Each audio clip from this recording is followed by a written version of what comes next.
Решението го взех след проведени дълги проучвания и продукта е български. Това е основното.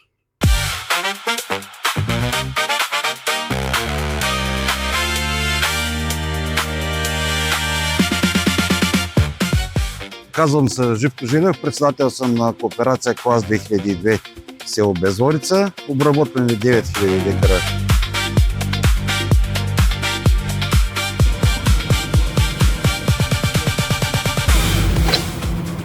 Този дълбоко разработвач го взех след проведени дълги проучвания с колеги. Препоръка получих и от Иван от Джони Алекс и се надяваме да се получат нещата.